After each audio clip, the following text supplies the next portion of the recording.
Hi and welcome. Good evening. It's evening my time. And I decided to do my first solo episode and to talk a little bit about resilience and how I'm coping with what's going on here in Israel. So, if you're following the news, you're probably aware of what's going on. If you're not following the news, I can only tell you that this latest wave of war that we're experiencing is quite different than what we've experienced since October 7th. So, ever since Israel decided to attack Iran, I find myself running to the bomb shelter often. I think the other day I was in the bomb shelter 4 times within a span of 24 hours in the middle of the night. During the day, we ran into the bomb shelter in the middle of yoga. What's different now is that we have a little bit of a warning, and so we are more prepared or we can be more prepared than we were before. And yet, it's still jarring and serious because missiles actually hit, kill people, properties are being destroyed, and people die, and people are missing. So, in addition to that, there's no school, there's no kindergarten, and the parents are supposed to be with their kids while they continue to work. And some of the stores are closed, and other stores are open, and you don't ever really know what is open, what's closed. Usually, grocery stores open, but it's quite difficult. And yet, at the same time, it seems as life goes on. I spend all day cleaning my house and working on little projects. And for the past 48 hours, I've had sort of like a little mini vacation. I hosted like a little mini vacation for my kids and their friends and some parents. We put up a pool in the backyard, put a shade tent over it, and the kids had fun. And one of the things that's really important for me right now is to not to sort of create an illusion, but to create an atmosphere where kids can relax. And I think the adults that were here, they also had an opportunity to relax. And then at the end of the day, that makes me feel good because I was able to contribute. I was able to support parents who don't have a backyard. They don't can have their kids play in a little pool on their porch, and also to be together. I am the kind of person that really likes to be alone, but in these days, I find it to be very comforting to be with people.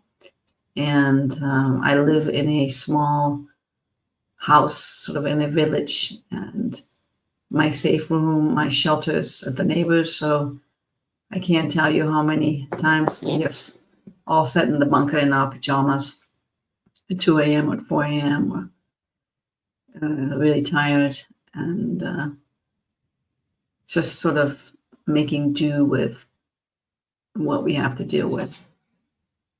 So at the same time, German nationals, people that I know, are leaving the country, and I don't want to say too much about it. And asking myself, as a German American Israeli citizen, should I stay? Should I go? But for me, the question is clear. My kids are here. I have small little children. And as long as they are in Israel, I will stay and do whatever I can in order to provide for them physically, emotionally, mentally, and spiritually.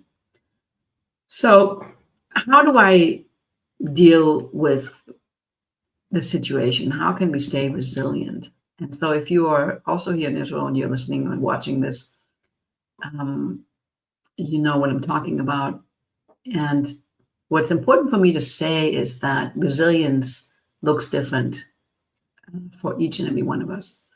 I learned something in yoga today that I wasn't aware of, and that is that when we are feeling scattered and we're all over the place, that we want to take our hands and put it on the left side of the body, hand on your left lung, and the right hand sort of on your right side to your belly button. And if you're feeling depressed and sad and worried and you need energy, then you want to do the opposite and put it on the right side of your body. And if you don't know, or you just want to check in, you can always take your hand and put it on your chest and put the other hand on your belly button. So it's important that we do things that we know are good for us, even though we might not feel like it. So meditation, reading things, going for walks, talking with people, whatever makes you feel good and centered and connected. Those are the things that will help you stay resilient. So, I might wake up in the morning and I really don't feel like going for a walk, or I don't feel like um, being, meditating. And as you can see, I'm like jumping a little bit because there's some strange noises outside on my porch there, and it's probably the cats. And one of the things that happens is that we become hypersensitive. We're just like, oh my God, what's going on? Every little noise makes us jump, and our reptilian system is always on at all times. So we want to do things that allows our reptilian system to sort of calm down. And those things are yoga, meditation, reading, talking with friends, going for a walk, eating well, drinking water, etc. So I'm a bad sleeper, and I've always been a bad sleeper. And one of my life goals has been to change that. And you can imagine the sirens went off, I think, last night at 2:30. That's it. It's hard for me to go back to sleep. And yet I still want to do the things that I know that help me. And if I can't, there are those days where, I feel like it's 50-50. Then I want to love myself and be compassionate and say, okay, you know what? I did the best that I could, not as an excuse, but as an opportunity not to beat myself up any further. So, I want to add stress to my already stressed system by judging myself. No, I want to be kind. I want to be loving. I want to be empathetic with myself and clap myself on for every little thing that I did in order to make it better. One of the things I highly, highly recommend to people right now, whether you're living in the war zone or not, do something with your hands. So yesterday I had some moms here, and one of them was dry felting with needles, and it's very soothing and repetitive because you have this needle and you just like sort of like poke the wool in order to make a picture. And another mom was making a bracelet. I was sanding a paperweight that I've been wanting to be finished for a long time, and it feels good. So whether you're knitting, crocheting, I've also done 3 puzzles over the last week with a friend. Now I'm embarking on another puzzle with 2,000 pieces. Those are good things to do, and you can listen to things, put music on, and it's important for you to know that being productive is not important. What matters is that you relax, that you take a breath, that you take moments to be with yourself and to love yourself. So for those of you who are experiencing other stress, so maybe you will let go, or maybe your company's not doing as well, or you're having stress in a relationship, you recently divorced, or there's some health concerns going on. These are all things that can refer to you just as well, because stress is stress. So even though this is a little bit more life-threatening, I'm smiling because sometimes it's just, that's all I can do, smile. Today I found out that in the neighbor village. I didn't even know there was some shrapnel that came down. So it's just a reminder that it's not a good idea not to go to the bunker because you just don't ever know. So back to whatever stress you are experiencing, think about maybe 1, 2, 3, 5, or maybe 10 things that you could do that will help you to change your way of being, because what matters here is your way of being. How am I being with the stress? Am I being hyper? Is it creating chaos? Am I being depressed? How am I being with the stress? And sometimes the activities can sort of trigger us in a positive way to be different. So my last 3 days were really actually quite good, even though I was in the bunker a lot. And today I went to a 2-hour yoga sound sort of relaxation session. And even though when it was time to go, I didn't really want to, I just said, just go.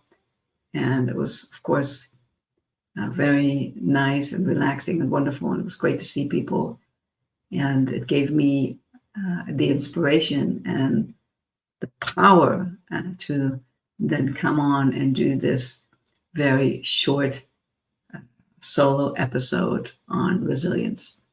So, what are the takeaways? The takeaways, number one, is always love yourself no matter what.